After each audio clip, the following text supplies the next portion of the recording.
So Rosa, maybe you can kick us off and tell us a little bit about how you got started with glitch art and what drew you to the medium. Hi. So I am an artistic researcher. I'm from the Netherlands, and I have never actually gone to art school. I was in university. In 2005, I walked into a space that was called Montevideo. It was for real-time arts at the time, is what they called that. There was an installation of my favorite video game, Quake 1. When you play Quake 1, you know exactly what it's supposed to look and sound like, because there is just a few sounds and a few sprites, right? This is like back in the old days, the 90s, that this was made. But it wasn't looking the way it's supposed to. It was broken. I was looking at it and I was so annoyed, because here I am in like an exhibition space. I'm excited to see my favorite art game, or my favorite video game, and it's doing stuff that I don't recognize. And so what I started to do is research the work. Actually wrote my master's thesis at the time about it, 2006. It was a work by Jody.org. Jody.org is a Dutch and Belgian art collective. They are known from the net art scene, so back in the days already. This work is actually from 1996.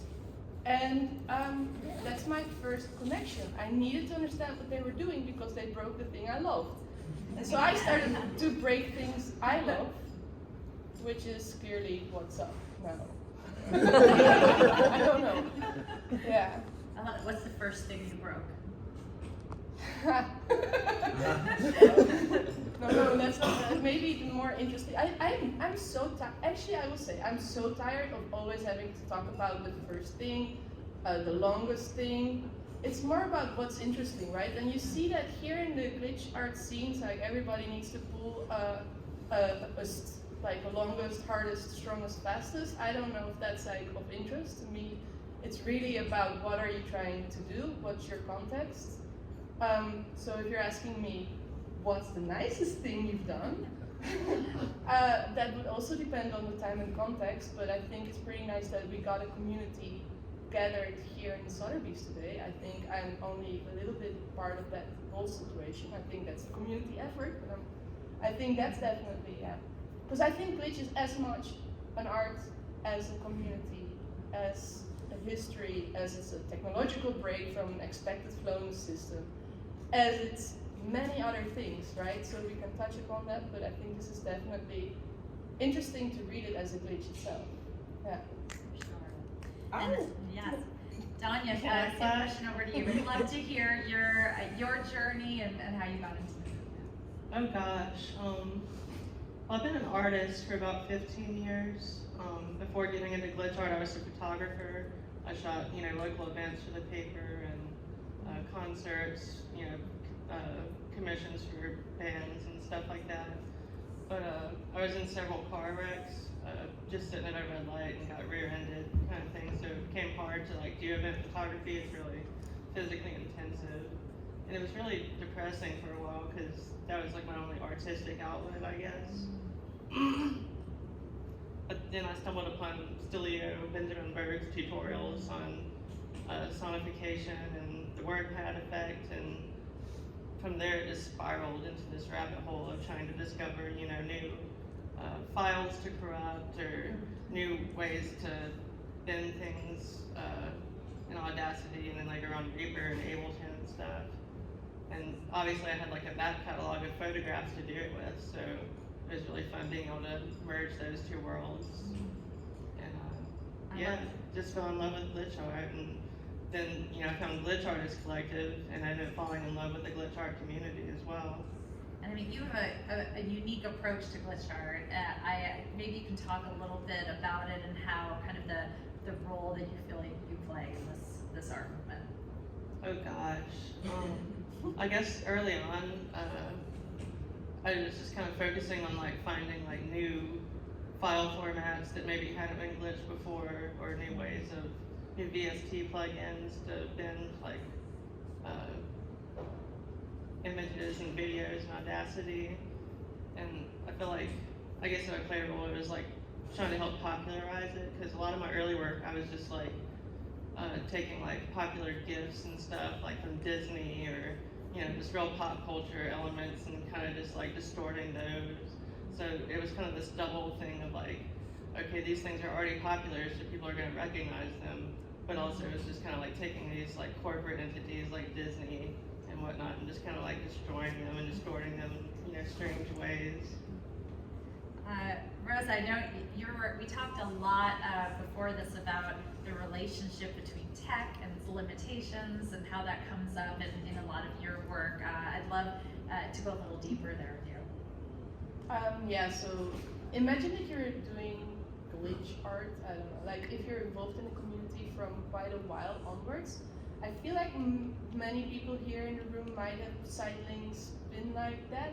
You run into a wall where you feel like, okay, I've kind of like broken most things now, and I'm like not so much into breaking things all the time. Like I want to do something more. So for me, it was really an effort of like trying to embed what I've done always. Like my practice is always about embedding it, but then recontextualizing or like zooming out a little bit.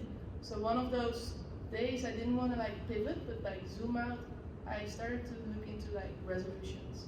So to me, a resolution is not just a way to resolve things, like to make things work. The other side of the resolution is always also a compromise. So like, what are you actually compromising in the setting of the solution? Because there's a long tradition there. If you look at every technology, it works for a particular reason, which is often in favor of capitalism, for instance. And so I can go back, like think about Kodak. Kodak was up until 1990s only for white people, right? There was no Kodak Gold yet, so it was just for places with a lot of light. When you photograph stuff like, let's go back, like the chocolate and the wood industry at some point wanted to photograph their products. And so there was a financial incentive to start to make film work for darker objects. They call it a dark horse in low light. What they mean is also people of color. Let's create something there. This is an example that is obviously all over the digital as well. Like look at the JPEG color standard or compression. The JPEG is just tested on Lena. Lena is the 1973 Playboy centerfold, beautiful woman, very objectified, Caucasian. The JPEG compression has always ever only been tested on her. It's not a one size fits all, right? Like it's an algorithm, sure, but like if you have a darker area, you need more data relocated to spaces of, let's say like contrast, for instance. And so that's not actually tried and tested in that standard. What do we have? We have a racist, most used compression algorithm, right? And this is like, it's everywhere. But we're not taught to think through these problems, right? So the work that I'm actually showing is, it's my white face, but it's decalibrated to show the artifacts of the JPEG, also actually the artifacts that then are part of that racist algorithm. There's a secret message in there, but what it does is it's kind of like putting forward this type of compromises as well. Like there's a text that comes with it, etc. So it's just one example. I'm sorry I'm long-winded. I'm just throwing information down right now. I'm sorry. I know. I mean, it's fascinating, and maybe even if we could back up for a moment, when you are talking to someone who's new to glitch art, how do you describe what's going on to them, and where do you point them to get started in their journey of digging a little deeper?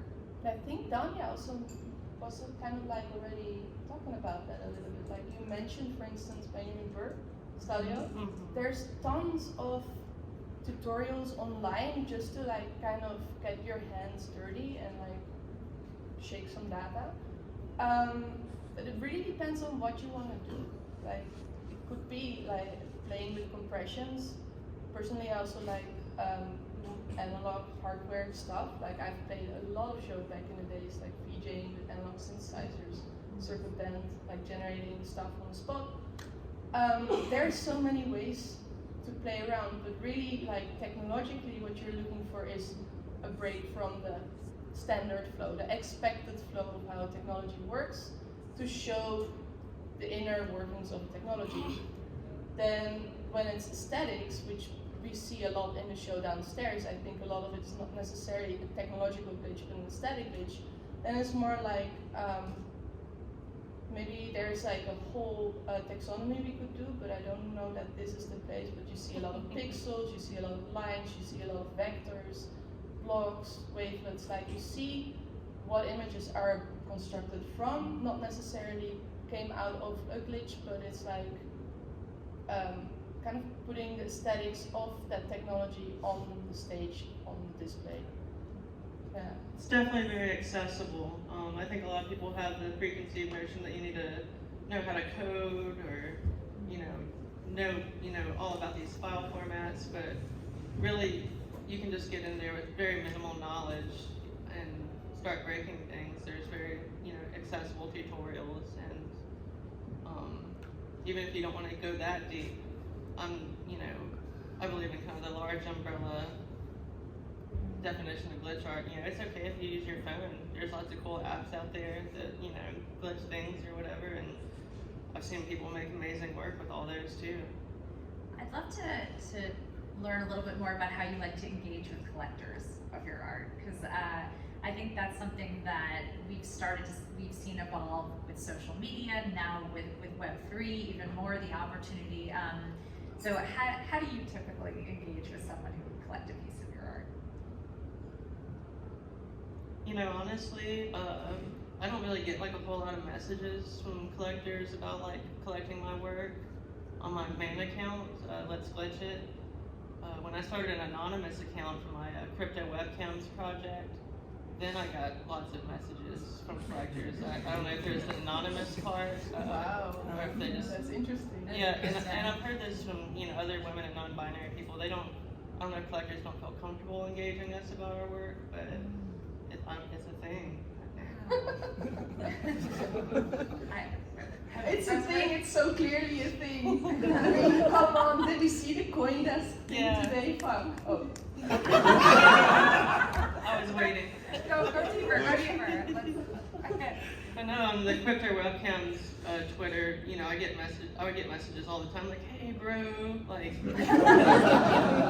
love what you're doing here, tell me more about this, all these questions about it, and I don't know, it's interesting. It's interesting to see, and it was something I was already familiar with because I kind of came to some popularity before I came out as a trans woman, so, I saw firsthand like the shift in the way people engaged me when they thought I was a cis man versus, when I was a trans woman.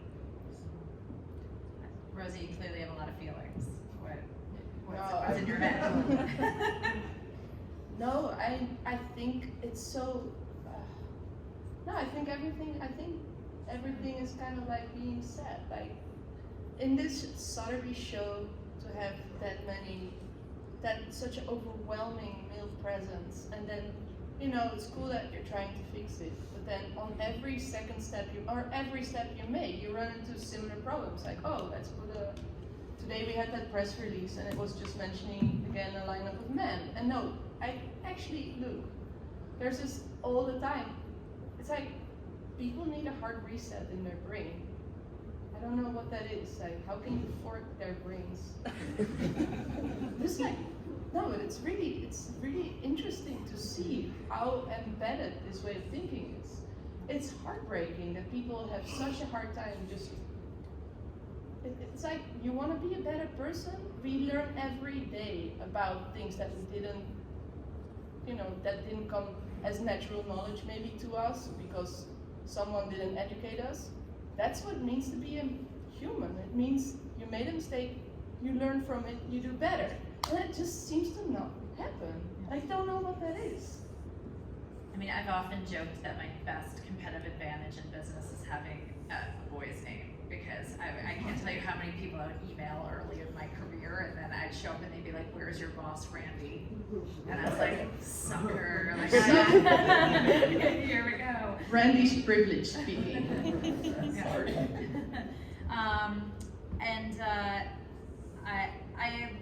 Dawnia, I want to dive a little more into what you were saying. I mean, you've exhibited your work in several cities around the world. Have you seen the different reception to glitch art around the world, or a different reception to you as an artist as you've traveled in different places?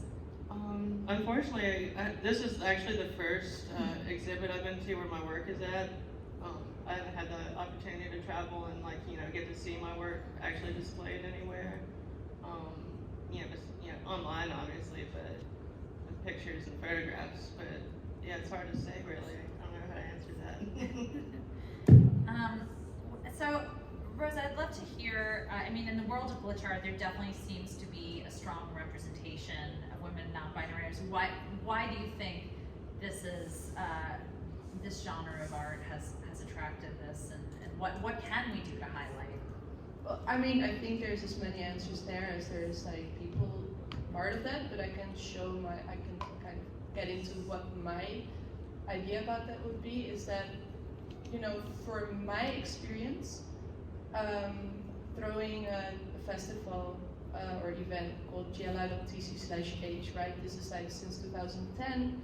It's been going on. We had an event last week in Chicago. One thing that I think is overwhelmingly present there and also online is a sense of community, a sense of sharing knowledge, as we speak about tutorials, but also other things. It's about,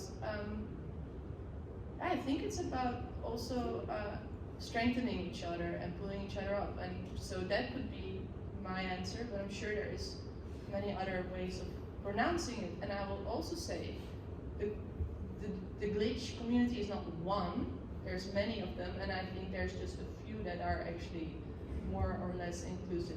It's just it's fractured. Yeah. I'd love to hear from both of you where it's headed in the future and what you're excited about. What are you thinking about right now? Well, I actually ran that as a prompt through ChatGPT about a week or two ago, give me some speculation about the future of glitch art, and it was absolutely horrifying. It was talking about biological glitches, artists will harness DNA code and make living art exhibits and stuff, and it was pretty wild, but obviously very sci-fi. Someone at Labs is working on that right now. But Great Google. We were talking a lot about AI before. What is exciting you about AI or? Oh yeah, the AI is definitely going to be a big part of glitch art. I think, actually, to be honest, I consider AI to be maybe not a form of glitch art, but to have the same ethos as glitch art, because you just kind of get in there and fine tune things to arrive to where you want to be, as far as the practice of making glitch or the practice of making that art. It's like analog glitch art. You're going in there and turning the knobs to get what you want. But when AI first came out with Google's Deep Dream about 7 years ago, there really wasn't a venue for AI art yet. So people would post their creations in glitch artist collectives, because it was just kind of that same I'm making this art with algorithms and code and stuff like that. And obviously it's a great thing for source material. If that was the thing back in the day, was trying to find source material to use to glitch, because a lot of glitch artists, a lot of them are artists in the traditional sense that they illustrate or paint or photograph. But a lot of people weren't. They just wanted to have something to glitch, and we had groups like Glitch Request, where people would submit their art to be glitched. It's kind of like a collaboration, and I think we're kind of getting to a point where you can make your own source materials with AI, whether it be video or images. I'm excited. What's capturing your attention right now, and your thoughts on AI?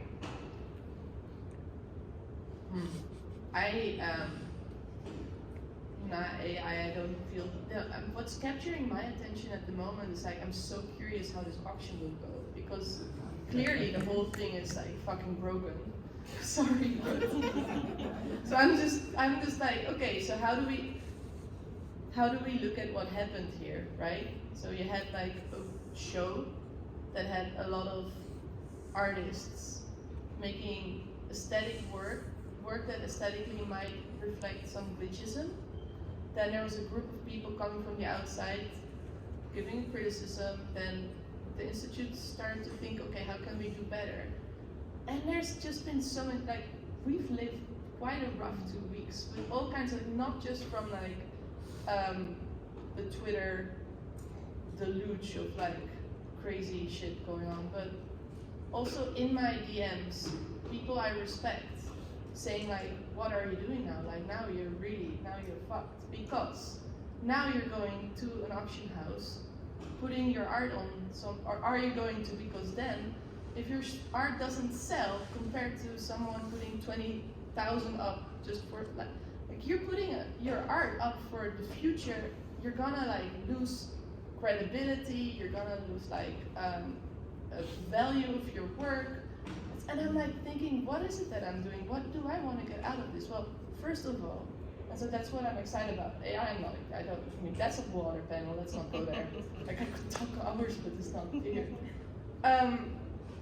I am excited about going to tell this story, like whatever is gonna happen next. Like there's a story unraveling, and it's exciting because whatever's coming out, we can see what a glitch in capitalism means at this very moment, right? And it means many things, but the story will be written. And the story will be written because there will be like weird ruptures in the outcome of this. Like in terms of price, in terms of respect, in terms of valuing, in terms of all kinds of ways. And I'm looking forward to writing that story. Like we're writing it as we're going.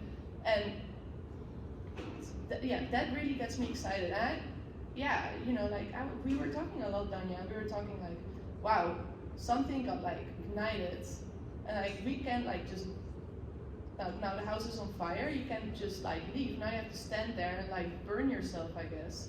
So that's what we're doing, and like let's see what comes out of that. But I'm excited for that because whether or not the thing is gonna sell, there's actually a funny thing. If no one's got a bid, like bid $10, and I think you can get away with it. Like that's funny because I don't know how auction houses work, but like let's break the whole thing down and like the actual like.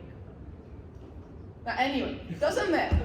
So that's what I am excited about because I think there's going to be a new chapter in there. Like the next chapter of like glitch definitely has now a new chapter, and I wrote a whole fucking dissertation about it 16 years ago. Finally can finish my PhD because now the chapter is there. No, I'm not kidding! But so the mainstream media attention that all of this has gotten, is this good for glitch art, bad for glitch art, both? I guess we'll find out. No, I think it's great. Like literally it's great because how much work, like our grassroots artwork gets to write a story of 20 years that just takes twists and turns. It's like the punk movement, but the punk movement got killed by capitalism. Does this also get killed by capitalism, or does it like just, has its own story? I think it's a beautiful story, and I'll say why. Glitch to me is like an ever developing language. Like, it's a technological language, but then it became like, if you look at a glitch now, think through Hollywood, for instance, like if they're going to address an alien coming, they will use lines. If they're addressing a ghost coming through a computer screen, the computer screen will be in static noise. It will use analog, noise. Suddenly this digital machine can only spew out analog because the ghost is coming through it. It's its own vernacular, right? And we see that vernacular change and grow and grow and grow. And so what I think is the most exciting part about glitch is that while it's becoming less wild, feral kind of like broken machines, it is establishing its own vernacular, its own languages. And wow, how many people get to experience the development, the establishment of a language from beginning to wherever we're taking it. Like for me, this is a beautiful thing. There was moments that I was like, fuck, glitch is co-opted. I hate it. But then I'm like, no, actually this is every time. This is what transformations in languages are. And that's cool. And I want to put one example. Sorry, I'm taking too much time. No, please. I'm enjoying listening to you so much. There's this beautiful work by Lamonas Sakas on Facebook. Lamonas was an early glitch artist. What he would do is he would put a lot of language art on the platform, meaning there are certain languages that like Vietnamese or like Hebrew, they don't just write, linearly or horizontally, they also write vertically in the sense that they use a lot of accents. They stack accents to create new letters. And so, or characters, whatever you want to call them. So what Lamonas would do is like, he would write stacked situations and they would make these beautiful language drawings, right? And what happened is Facebook wasn't ready for that stuff because they're not making a platform for artists. So what it would happen is the way the database would work is every time he created a new character, it would create a new entry in the database. So every like artist category that he was tagging stuff with that had these like drawings would create new database entries. Facebook got tired, deleted the profile. All the art, all the, I don't know how many tens of thousands likes he had at that time, gone. Years of work. And like that's depressing. Like also it's depressing that your artwork depends on the platform, but that's besides the point. So then he started to look like he remembered there's people that were working at Facebook that at some point actually liked my art. Got into conversation and they told him like, look, if you're going to just rename every category you created into a normal glyph to start with, then you can get your profile back. And so the whole thing had to be cleaned and cleansed for him to get his artist profile back. And then he got this beautiful message, and this is what it's about. They said, well, you're really good at finding bugs. Maybe you want to work for us. We can pay you $50 per glitch. This is true capitalism. And this is just, for me, these are the examples of like how the thing works and shows not just how the technology of the platform works, but also how these institutions show their true colors by the glitch coming in, right? And so for me, it's such a beautiful example because this is like exactly here. You said something on Wire, you're looking at what the hell did I do to this situation now? Am I going to be in Sotheby's? I don't know, I feel like I can't sleep. Okay, I'll do it just because I can't turn my back now to what we instigated. Cool. I make a work that I really think I'm proud of. Like the thing that is like with DCT inscribed in it is a message towards what I think should be considered here. Great. All done. Randi, I love you. I get a call. Randi Zuckerberg is going to, and I just felt like I was like trying to get out of the onion of capitalism, right? And now and I just realized there's always another layer to the onion. And I mean, you're a wonderful lady and you clearly have a good agenda, but it's not a glitch agenda, I would say. And so I was like, wow, Randi is just the next peel of my onion. What is coming after this? Like, this is wild. Sorry, you know what I mean, right? It's like, with all due respect, but you're like, wow, you're a real onion layer to me. Not sure how to respond. But not taking. I broke her. You glitched her.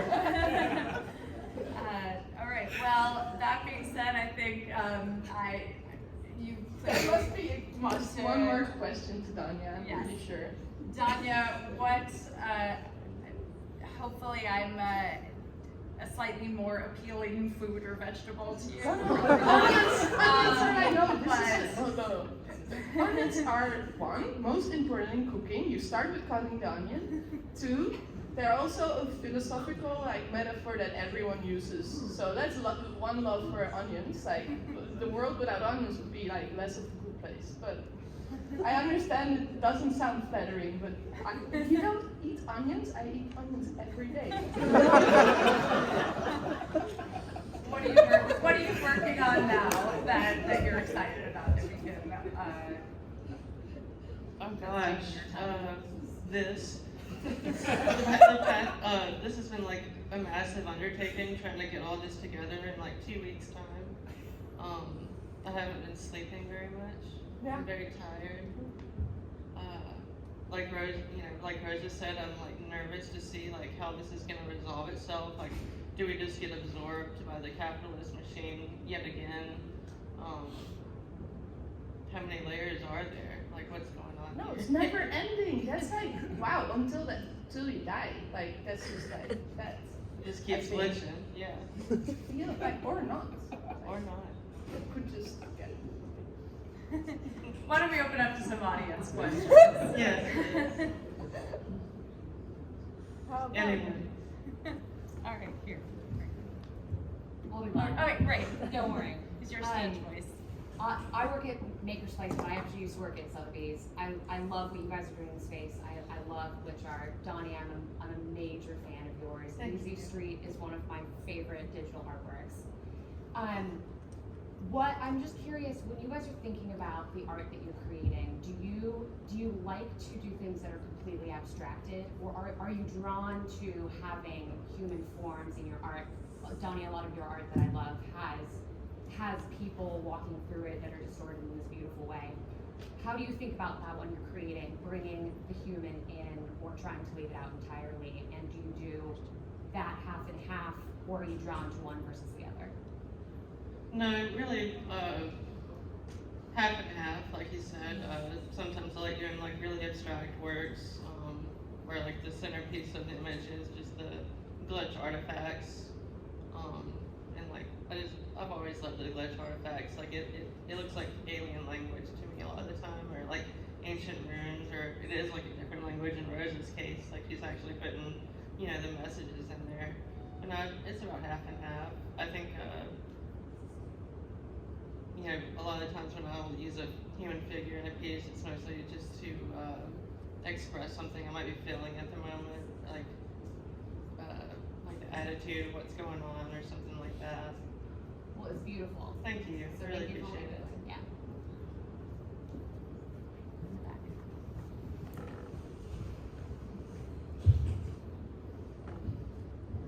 Hello, how you doing? Sorry, deep voice here. My name is Aeneas Middleton. Luckily to be invited here. Glad to see lovely artists here. Actually, a few questions, but make it simple. Pretty much when it comes to glitch, you start off with your idea, what's kind of like your creative process. You got like a day to reflect, or is it kind of like you grab stuff from the environment that you kind of around?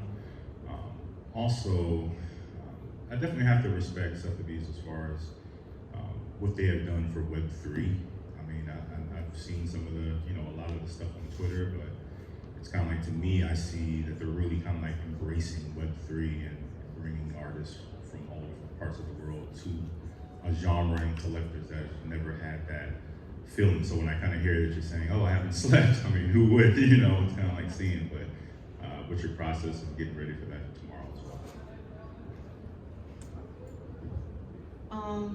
It definitely varies from piece to piece. Like sometimes I'll just have an immediate idea about what I want to do and know exactly how I want to achieve it. Other times it's more of like a meditative process where I'm just like trying things and trying to produce something, novel or unique that I haven't seen before, as far as like combinations of glitches or something like that. And then other times, it'll be more of like a little bit of this and that. Like I'll create like some glitches or like a piece of a collage or something like that, and I won't really use it for anything for months, and then I'll stumble upon another idea where it's like, okay, I finally found what I needed that piece for. So it's kind of like an assemblage that happens over a long period of time. And sorry, what was the other question? Something about. Oh, sorry, back again. The other question was, I know you kind of heard you were talking about not getting sleep in the night and, prepping yourself for, obviously the auction. So how does this feel? How do you finally feel to kind of be on this platform and, seeing it finally to reach a place where you want to be in is, and also what's next as far as how you feel for tomorrow? Like, you have a routine set or what? How do you feel about it? Oh yeah, I definitely have no idea what I'm doing after this. I've just been focusing on just getting ready for this panel and getting ready for the auction itself. I had to write a couple of thousand words worth of curatorial text for the exhibit leading up to this. So yeah, I've gotten a few offers for other curatorial work down the line, but I haven't really been focusing on that at all. Yeah, I'm very tired.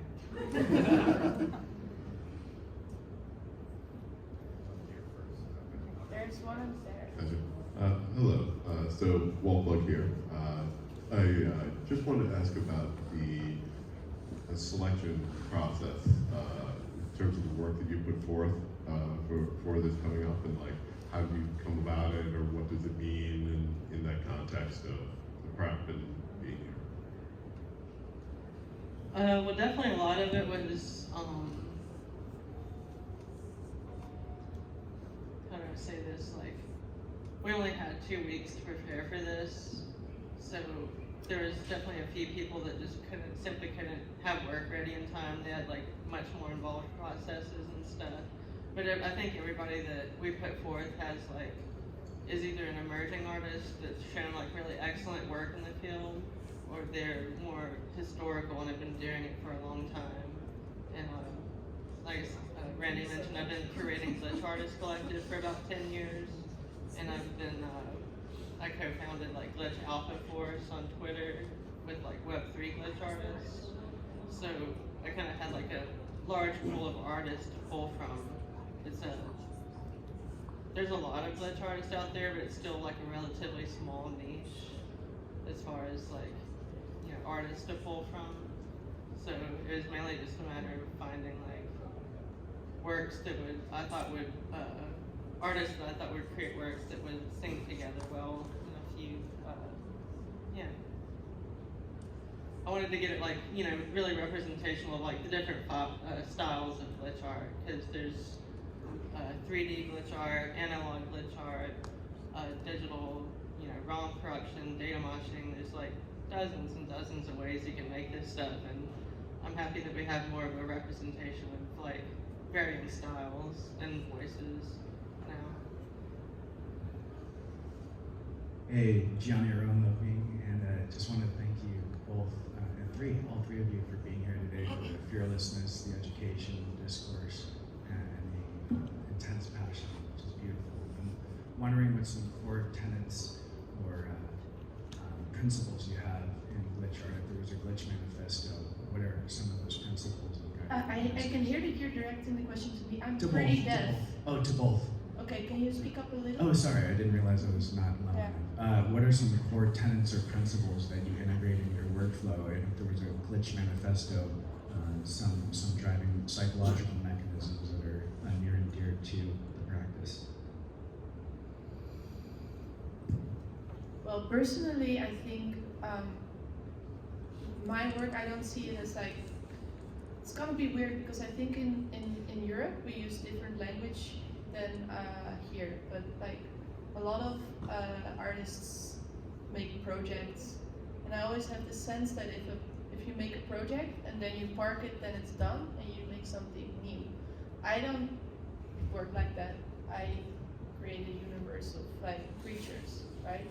Like that also goes to that question about like I'm making only abstract work. No, I have actual creatures, meaning the angel of history, meaning DCT blocks, meaning cyclopses.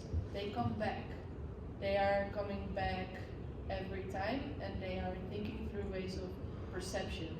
And so when we're talking about resolutions and compromise, I'm poking at my research of what is not being seen, what's not being embedded or shown, what's kind of compromised, and I'm looking at the creatures, how they would like deal with that. So for me personally, it's like all these creatures, they just play a role in showing us new ways of perception. Yeah.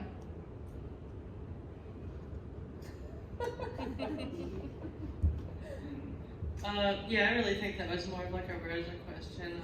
I don't really consider myself that much of an art theorist. I love art and I love making art, and I can see things I appreciate about other people's art, but I'll leave the research and stuff to people into that kind of thing. No, thank you. We had some questions, and we have time for probably one or two more questions. There's. Oh, did you get the mic? I've just been taking giveaways in their hand. No, go. Hi, my name is Dawnia. I just want to thank you all so much for being here. And my question is a little bit more related to the society and the world that we live in and how you see art in that. Rosa, it's a little bit more towards you. I am a daughter of immigrants who were raised in a communist Poland. So, you know, I struggle with capitalism versus socialism versus communism, and in theory versus in practice, what they look like. And we obviously have problems here in the United States that we need to go through and that we need to kind of unpack and unlearn and relearn and try to make it accessible to everyone in the space. My question to you is, in an ideal world, right? And I know that idealism doesn't exist.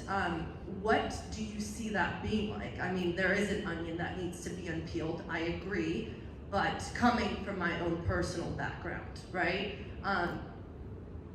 You know, my mother left and moved to the United States because it's still a monster as is, but it's a lesser monster. So what do you kind of see coming? You know, you're from the Netherlands, where you're a democratic and kind of a socialist country. Where do you see that? How do you see that? What do you want for the future for, you know, next generations to come? That's such a good question, but there's 100 things to unpack there. First off, I think we can speak as the global West. Like, we got issues. So I don't, like, you know, the US definitely is its own monster, but I wouldn't say that the Netherlands is not its own monster. Like, this is also its own shit show. So the role of art in an ideal society. Now, I will say also to that is, like, I absolutely am not a cynicist. I don't want to be, because I don't think it's constructive. So I believe in idealism. I believe in trying to do your best, and I think that's a form of idealism. So I will say, like, the value or the role of art is, depending on context, trying to understand where you're putting your work and how that then can resonate and make some tiny difference, because I do believe that there is always, like, that's why we're here. But it's also, like, I hear about this new panel happening in Germany and sponsored by Palantir, and there's some people I highly respect going to the stage. And why do they do that? I had this conversation with Christian Paul. It's because you can either show up to the stage or make someone else sit there, and they will actually not say the right things at all. And so, you know, it's like about stepping up even if it's uncomfortable. So the role of art. Sorry, that was about idealism still. I think there is many roles. The embedded message in the work is like something along the lines of the true value of art is not just about a monetary value, but it's also historical, it's also aesthetic, it's also cultural. There is many different ways to value a work of art. The problem of society right now is that loads of ways of thinking through value is by tokenizing assets. It's capitalism. And we need to come back, and I think that's like one of the missions here maybe, is like, let's break down what actual value is. And so actual value is, for instance, having a community of people that is now here that can feel a little bit more strong and a little bit less maybe in fear for pronouncing who and what they are and what they want to see in the world through their art. Okay, another value is like the historical value that this moment in time has. And so for me, like, it really depends on where we are, how to kind of like deconstruct what value can mean there. But that's to me like how to approach that somehow. Yeah. Thank you for the question, because I think it's very, very, very important for you. Yeah. I do know that this man has had their hand up since the beginning. I feel like we need to address that. Yeah, my question is, I get this ambiguous feeling. Can a collector actually own this work, and should they want to? I mean, are you asking? I want to answer to that, but I know that you should all be. I think we have different opinions about that. Why don't you go first? Can you elaborate on that? Well, it's sort of like you do a work and it's praised, and I'm a collector and I want to own it. There's a transfer of ownership there. And by me owning it, in a way, it's probably going to vanish from the audience and from the community, because now it's mine. And it's on my wall, it's nowhere else. So as a collector, or as an artist, is this work, should I want to collect it? Should I want to own it? Is there only one? You know, it's an ambiguous thing, because this seems to be part of community, and I give you money to own something, and then it's gone away from the community. Personally, any work that has ever been bought, and there's quite some works that have been bought, for instance by the Museum of Modern Art in Amsterdam, they bought the vernacular file formats, 16 gigabytes on a hard drive with broken data. That's what it is in their collection. That doesn't mean I take it offline. So it depends on the type of collector, how they collect, right? Like you're talking about like taking it and putting it on your wall, and then you have like artists like Raphael Rosendahl or Constant Dullard, they make internet art. What they do is they put a certificate and they say this work has been bought in the code of the page. For me, I keep the work online if a collector would want to own it as a print, for instance, then I will still have a digital copy online. Like, because this work is part of more than ownership. And so that's always, like with my gallery, that's always what we talk through. That's always implied in any transaction. That's also always kind of, how do you say, talked through. Now here you put a work, 1 + 1 AP, I do a print. Yeah, you can put that on your wall, but the thing is everywhere. Like, make no mistake. Sotheby's has like pushed that thing through every pipeline they could, so it's always gonna live. And then the question becomes, what's the work? Well, the work for me, you buy the print, and that might be like you also kind of supporting me. Yeah. So what you're doing is a patronage, and you're supporting the work and the thought. And you put that wall as a gesture of love and care for that thought on your wall. But the thought also exists in the world. You cannot take that thought out of the world anymore. That makes it different from lots of art pieces. Well, yeah, I mean, that's what I love about art, though, is that it's thoughts and not just things you smack on the wall. Yeah. Yeah, in a big way, I think like the internet has become a new loop. You know, you can still own that piece of art, but people can still go and see it. They can still enjoy it.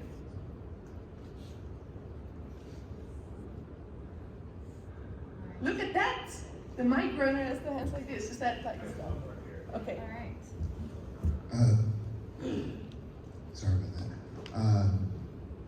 I think that this was touched upon a little bit earlier, but would love to hear more about how you guys, or sorry, not literally, how you all think about research in the context of like trying to like mitigate or prevent, you know, like audience capture and like trying to tease apart like what other artists are doing, either A, for their collectors versus like in order to kind of like push forward glitch art and just art broadly. Would love to hear like how you all kind of like try to separate that, or if you all think about that at all, or if it's kind of like already baked in, or like how you think about that.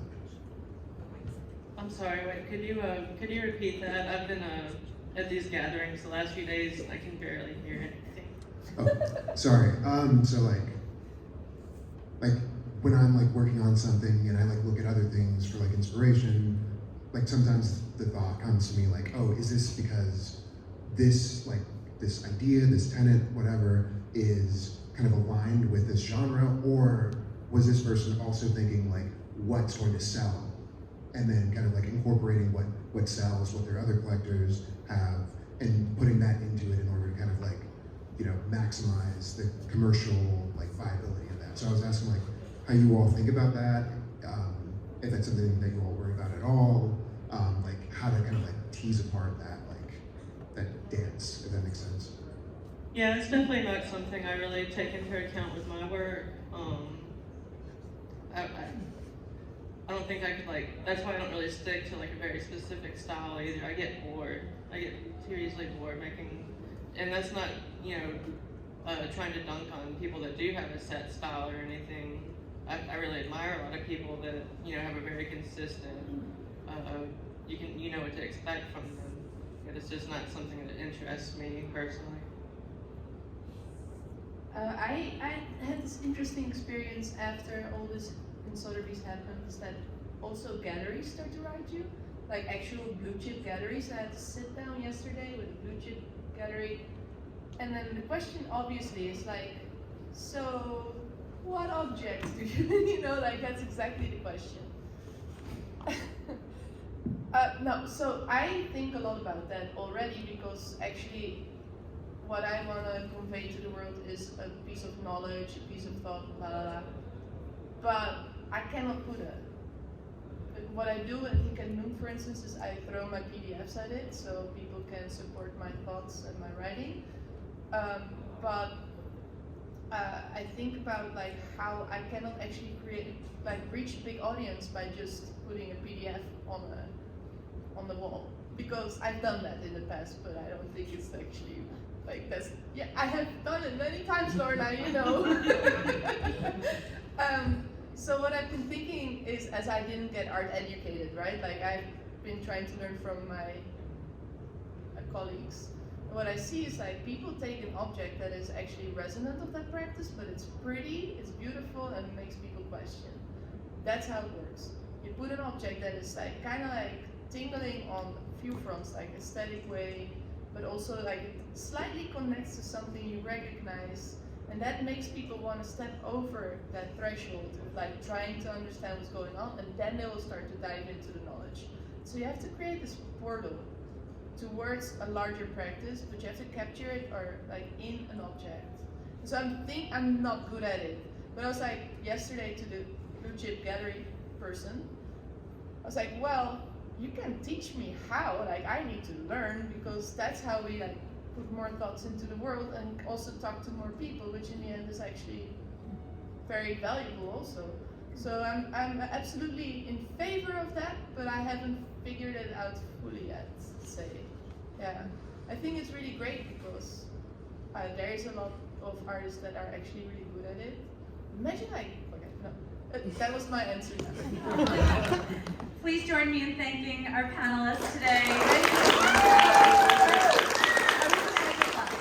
I want to say one more thing that keeps coming back in my back of my mind. I really want to thank Sotheby's, but I also want to thank very deeply Dina, who isn't here, but should be thanked.